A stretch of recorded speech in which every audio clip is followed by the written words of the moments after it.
Put in the comments what all I'm saying is me with my grandchildren, what I would have done. One of my grandboys and Maya's in here. She knows which one of her nephews would have asked that question. My comment would have been, hey, look, son, finish watching the movie. I explain it to you when we get in the car. My ultimate answer would have been, biologically, no. They can't have a child together. One can be, they can date a guy, get pregnant. They can have a surgery or a procedure to where they can have a baby, brought to her. I'm trying to keep this because I got some young grandchildren as well. But they can also adopt. Right. But I don't see what Snoop was apologizing for. And I'm going to tell you something that hurt my feelings, Tammy. When he said, and all my gay friends know what's up. That's like when white people try to show they ain't racist and they say, some of my best friends are black. Some of my best friends are black. Yeah. Dog. And one of the people outside of T.S. Madison that came for Snoop was Billy Porter. And we all know that Billy Porter is very out there with showing his pride. There ain't nothing wrong with that.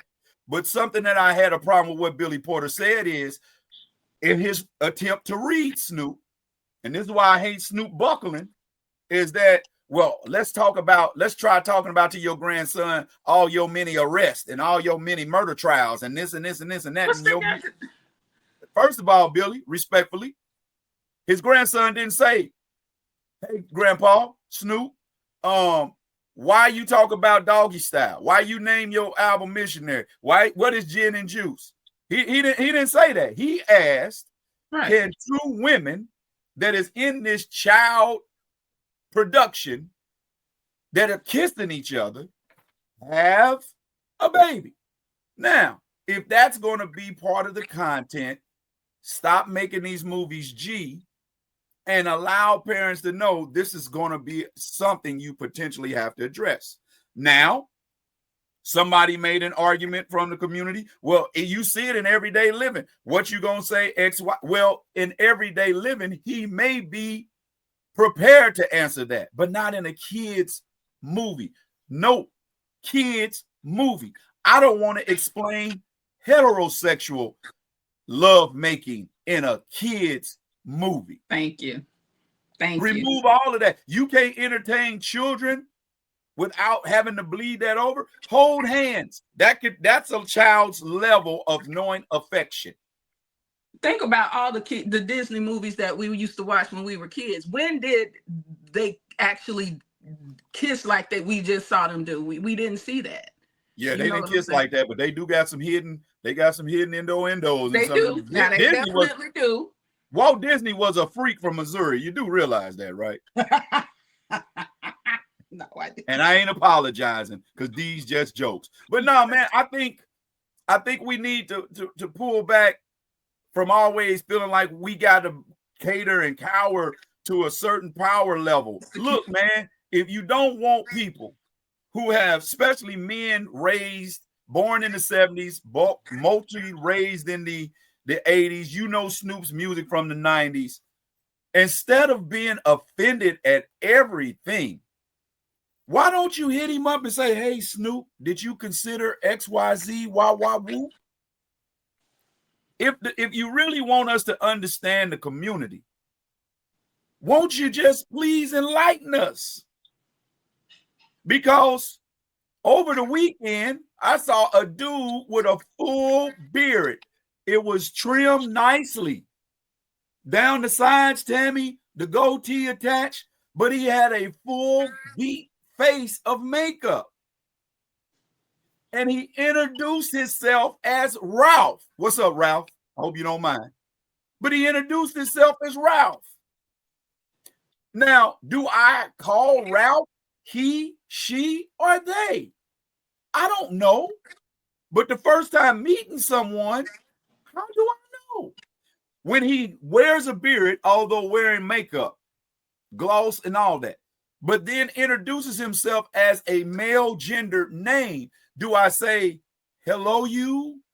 Do I say they? Do I say, I don't know. But I'm not going to apologize for being confused if nobody has taken the time to educate me in that. I don't seek to be offensive, but if I don't know, I don't know. So if a man with a beard introduces himself to me as Ralph, I'm going to probably pronoun him he. But then somebody's going to be like, oh, you mispronoun and you misusing and get offended. Y'all, it's crazy time. It's crazy, but yeah. Snoop, go ahead. I think it's somebody in the chat put it's a form of bullying, and I think it is as well. It's a form of bullying from that community. Oh, and yeah. And I really think that it's the cancel culture that caused Snoop to apologize, because the old Snoop wouldn't apologize for nothing. But Snoop is now on, he hang out with Martha Stewart at the Olympics, doing, that kind of thing. So it's a lot of money at stake for Snoop. So that was PR called him, like, we need to get a handle on this, because you got boom, boom, boom, boom, boom, boom, boom, all these endorsements, all these things coming up.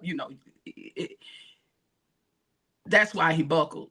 That's why he buckled. His opinion didn't change. That's why he buckled. And for him to say all my gay friends know what's up, you didn't have to say that either. But of course, he had to appease that's what I feel money is coming unfair. from.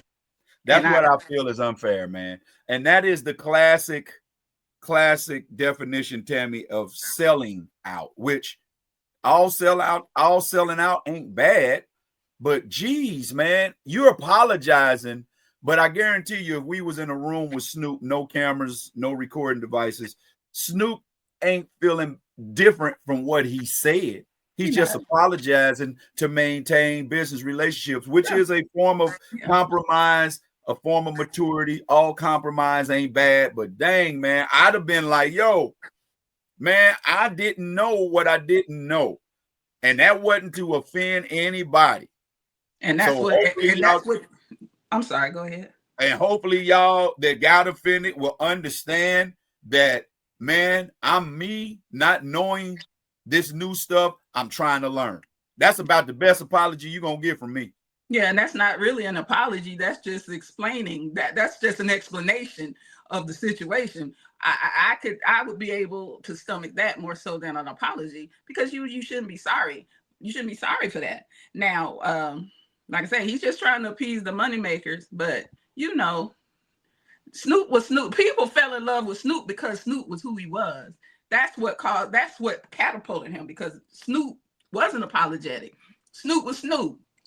And laid back and just as unconcerned type of personality, cavalier. It's like, hey, it is what it is. Take it or leave it. But now he can't afford to do take it or leave it. He got a whole PR team behind him. Like, we got to get a handle on this, Snoop. Calvin, we got to get a handle on this. This is just not gonna work. We can't. Can you hear that, Tammy? Too much money at stake. Can you hear that? Calvin, come on, Calvin. I'm speaking to Calvin now, not Snoop. Come on, Calvin. You understand? You're a businessman. We need to get in front of this. What are we gonna do? Shout out to Snoop, man. But hey, bro, if you gonna keep apologizing for the truth that you speaking, man, stop speaking. After you come on DL's Backstage Pass and we let you get it all out, and then you sign this no apologetic form clause, then man, just stop doing these podcasts, because it's gonna be hard for us to talk here in a minute, because ain't nothing we're gonna be able to say. They either apologizing or saying it was taken out of context. Those are the two we get the most. I said it, but it was taken out of context. No, dude, you meant what you said what you said, you meant what you meant, but now you got backlash. Man, look here. But the fact that these people that are advertisements and sponsors and all that, the reason why they went after Snoop, because what made Snoop marketable was the Snoop that is unapologetic. Yep. That's what we fell in love with. That's what everybody fell in love with. The fact that Snoop, could be sitting with like anybody, and he was still going to be Snoop. He's still He gonna did be not Snoop. care. And Yeah. and You I can love get Snoop. high. You can get high and represent our product, but don't you dare speak your truth. Oh, Don't be absolutely. truthful. Don't Oh be yeah. honest. Oh yeah, absolutely. Yeah. Crazy. All right, y'all. Moving right along.